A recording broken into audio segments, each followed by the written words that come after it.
आज हम लोग जल चक्र के बारे में पढ़ेंगे, ठीक है। जल चक्र को इंग्लिश में कहते हैं वाटर साइकिल, मतलब जल का चक्र, ठीक है। उसी को हम लोग इंग्लिश में क्या कहते हैं, वाटर साइकिल। आज हम लोग इस वीडियो के माध्यम से ये सीखेंगे कि आखिर बादल बनता कैसे है, बादल बनने के बाद फिर वर्षा कैसे होता है, फिर आसमान यानी ऊपर में फिर बादल जो है वहाँ पर पानी गया कैसे। इस चीज़ को हम लोग आज पूरा डिटेल्स में जानेंगे। आज हम लोग बादल बनने की क्रिया को जानने से पहले आज हम लोग थोड़ा सा घरेलू चीज़ों से स्टार्ट करते हैं।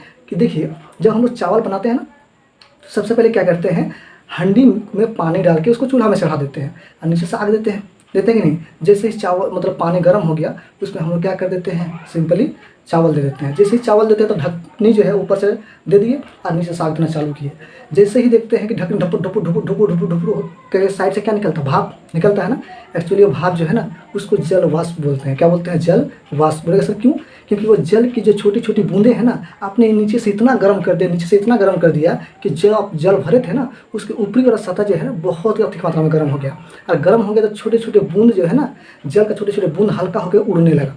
जैसे ही उड़ने लगा तो आप ऊपर तो ढकनी दे दिए है ना, ढकनी, तो ढकने के कारण क्या है, वो निकल नहीं पा रहा है। एक्चुअली प्रेशर तो ही है उसका, लेकिन वो निकल नहीं पा रहा। अब वो प्रेशर लगा रहा है, जैसे प्रेशर लगा रहा है वैसे ढकनी ढुपुक ढुपुक ढुपुक हो रहा है कि नहीं हो रहा है। अब यदि उस समय यदि ढकनी को उठाइएगा ना, तो आपको देखने मिलेगा कि वहाँ पे बहुत सारे छोटे छोटे बूंद ढकनी के नीचे तली में जम गया है। जम गया मतलब क्या, बहुत सारा बूंद देखने मिलेगा और नीचे टपक टपक गिर रहा है। एक्चुअली वो पानी ऊपर आया कैसे, वो ऊपर में आया कैसे? आप तो पानी तो नीचे दिए थे, आखिर ढकनी के तली में कैसे आया? एक्चुअली बात ये है कि इसको पानी को हीट करने के कारण उसका ऊपरी जो सतह है, पानी का जो ऊपरी वाला भाग है वो गर्म हो गया। और इतना गर्म हो गया कि पानी छोटे छोटे बूंद में हल्का होकर उड़ने लगा, और उड़ने लगा और ढकनी के सतह पे आके क्या हो गया, चिपक गया। जैसे चिपका तो बहुत सारा बूंद आ रहा है उसके पीछे पीछे, और भी आ रहा है, जितना आप गर्म कर रहे हैं उतना जा रहा है। अब छोटे छोटे बूंद क्या था, पहले चिपका, फिर उसके बाद कोई और आया, फिर उसके बाद कोई और आया। अब देखिए ऐसा बात थोड़ा है कि वहाँ पर था और वहाँ पर कोई नहीं जाए। मान लीजिए कि हम यहाँ पर चला गया छोटा बूंद, अब पीछे जो आएगा थोड़ा ऐसा है कि उसके पास नहीं जाएगा। कोई इंसान है कि नहीं, वो वहाँ पर है, हम साइड में जाएंगे, ऐसा बात तो नहीं है। फिर से पीछे जाएगा तो उसी में सटेगा, फिर जाएगा कोई उसी में सटेगा। इस तरह से उसका साइज भी क्या होगा, बड़ा होते जाएगा। जैसे बड़ा होगा तो भारी भी होगा ना, तो जैसे ही भारी होगा टपक टपक करके गिरना चालू होता है। सेम क्रिया इसे भी होता है बादल बनने में। मेरे सर कैसे, देखिए ये नदी है, ठीक है, चाहे नाला है, चाहे महासागर है, चाहे फिर गंगा हो, चाहे क्या है, कोई आपका जो भीगा हुआ कपड़ा हो जो सुखाने देते हैं। एक्चुअली ये सब के सब क्या होते हैं, सूरज की किरणें पड़ने के कारण। सूरज की किरणें तो एक्चुअली पृथ्वी पर पूरा पड़ता है, तो पानी पर भी पड़ेगा। तो पानी पर जब इसका किरणें पड़ता है तो पानी की ऊपरी सतह को क्या कर देता है, ये गर्म कर देता है। कपड़ा को आप सूखने देते हैं, कपड़ा को भी क्या करता है, वो हीट करता है। तो कपड़ा में तो छोटे छोटे छेद होते हैं, उनमें पानी के बूंद भी होते हैं, जिस कारण से कपड़ा भीगा हुआ रहता है। तो सूरज की किरणों से पड़ने के कारण क्या होता है, इन सभी पानियों को हीट कर देता है। हीट करने के कारण आपके कपड़ा से पानी हल्का होकर उड़ जाता है। जैसे उड़ता है तो आपके कपड़े में पानी बचा नहीं, तब आप बोलते हैं आपका कपड़ा सूख गया। हाँ, कपड़ा सूख गया, लेकिन वो पानी गया कहाँ? आप सोचते हैं वो पानी जल वाष्प के रूप में क्या हो गया, ऊपर चला गया। क्या चला गया, हल्का होकर ऊपर चला गया, है ना। इसी प्रकार से नदियों में भी होता है, नालों में भी होता है, महासागरों में भी होता है, छोटे छोटे तालाबों में भी होता है। जल के ऊपरी सतह क्या हो जाता है, गर्म हो जाता है सूरज की किरणों के कारण। इतना गर्म हो जाता है कि उसके ऊपरी वाला सतह से पानी क्या होता है, छोटे छोटे बूंद के रूप में हल्का होकर एकदम तैर के क्या तो ऊपर चला जाता है। और इसी को हम लोग बोलते हैं वाष्प उत्सर्जन। क्या बोलते हैं इसको, वाष्प उत्सर्जन। इसी क्रिया से क्या हो जाता है ऊपर, और ऊपर जाके क्या होता है, तैरने लगता है। क्या होने लगता है, तैरने लगता है, क्योंकि वो दूर दूर होता है, तैरने लगता है। लेकिन जब हवा के माध्यम से, दबाव के माध्यम से जब नज़दीक आता है ना, जब नज़दीक आता है, सभी जो जलवाष्प है सब नज़दीक जब आता है, तो क्या होता है, बादल का रूप धारण कर लेता है। किसका रूप, बादल का रूप धारण कर लेता है। तो हमको दिखता है बाप रे, काला बादल हो, कितना देखो तैर रहा है, हवा के मदद से इधर से उधर चला गया। आखिर वो क्या है, छोटे छोटे जल के बूंदे हैं, छोटे छोटे जल के बूंदे हैं। वो क्या है, बादल के रूप में ऊपर तैर रहा होता है। लेकिन यही बादल जब इकट्ठा हो जाता है, बहुत सारा बादल आपस में ना, तो क्या होता है, उस बादल में भी जल के बूंदे हैं, इस बादल में भी जल के बूंदे हैं। तो जब आपस में टकराते हैं तो उसका जल के बूंदे भी क्या होगा, आपस में सटेगा। तो जैसे ही सटेगा तो भारी होगा, तो जैसे ही भारी होगा तो क्या होगा, वर्षा के रूप में क्या होगा, हमारी धरती पर वापस आएगा। देखिए सब बादल इकट्ठा होकर क्या सट गया, जैसे सटेगा तो उसका बूंद भी क्या होगा, सटेगा, उसका भार भी क्या होगा, ज़्यादा होगा। यानी उसका साइज जो है ना 1 मिलीमीटर से 3 मिलीमीटर हो जाता है बूंद के साइज। तब वो वर्षा के रूप में क्या होता है, फिर हमारा ज़मीन पे आ जाता है। कहाँ पर आ जाता है, ज़मीन पे। अब जैसे ही आता है तो हम लोग बोलते हैं वर्षा हो रहा है, लेकिन गया था कहाँ से, नीचे से ही गया और फिर नीचे ही आया। अब ऐसा बात नहीं कि जैसे ही वर्षा हुआ कि पूरा तालाब में चला गया, नदी में डायरेक्टली चला गया, ऐसा नहीं होता है।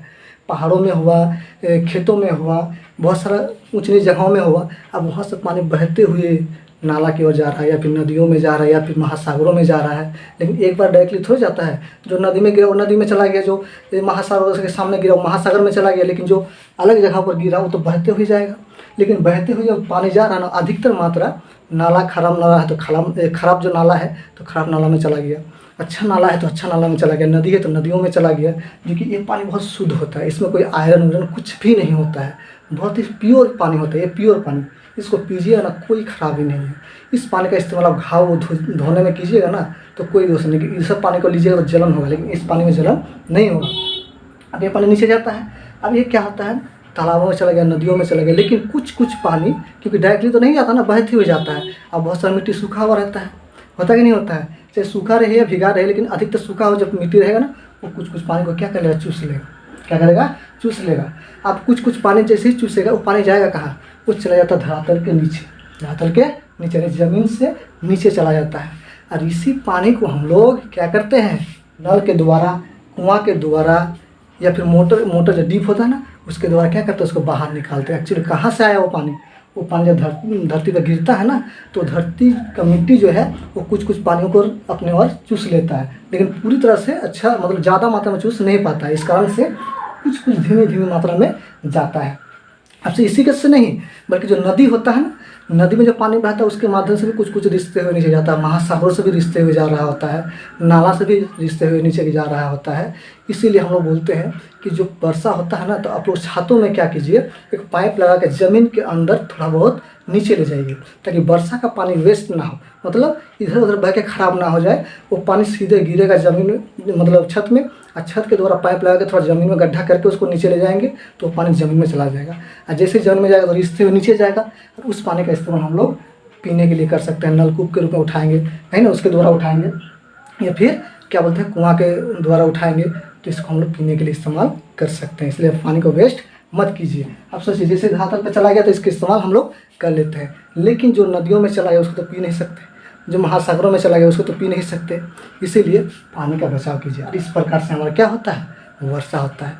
इसी चक्रण को अब देखिए, चला गया नीचे, फिर इसको उठाएंगे ऊपर। अब जो तालाब में चला गया तो तालाब में रह जाएगा, जो नदियों में चला गया नदियों में रह जाएगा। फिर से वही क्रिया होगा, सूरज की किरण के कारण ये सब पानी का ऊपरी सतह क्या होगा, गर्म होगा, फिर वो आसमान के ऊपर जाएगा, फिर बादल का रूप धारण करेगा, फिर इकट्ठा होगा, वर्षा के रूप में आएगा। तो इसी चक्रण को कहते हैं हम लोग जल चक्रण। इसी को क्या कहते हैं, जल चक्रण, यानी इंग्लिश में कहते हैं वाटर साइकिल।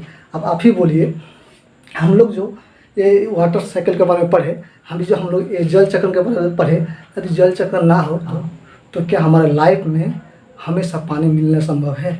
हम लोग को मान लीजिए मिल जाएगा, लेकिन आने वाले पीढ़ी में लोग और लोग भी जो है उसको मिलना संभव है नहीं। तो इसी कारण से हमारा जीवन जो है टिका हुआ है, इसी कारण से हमें धरती पर पानी मिलते जा रहा है। यदि इस तरह से पानी नहीं होगा, वर्षा नहीं होगा तो ज़मीन के अंदर पानी नहीं जाएगा, ज़मीन के अंदर पानी नहीं जाएगा तो पानी ऊपर उठेगा कहाँ से, आपका चापाकल में पानी आएगा कहाँ से? संभव है? नहीं संभव है। इसलिए वर्षा होना हमारे लिए बहुत ज़रूरी है, तभी कुछ मात्रा में पानी नीचे जाएगा और उसको हम लोग कुआं के द्वारा, नल के द्वारा ऊपर उठा कर पी सकते हैं। होता है कि नहीं, समझ में आया कि नहीं आया? तो आप ही बोलिए कि इस प्रकार से चक्रण हो रहा तभी हम लोग पानी पी रहे हैं। तो आप ही बोलिए, तो अब नया पानी है जो हमारे दादाजी लोग पानी पिया था, जो उसके पिताजी लोग पानी पिया था, आज भी हम लोग वही पानी पी रहे हैं।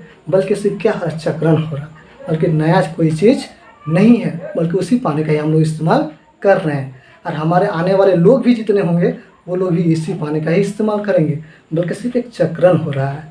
समझ में आया ना? इसी को कहते हैं जल चक्र। चलिए मिलते हैं फिर नए टॉपिक।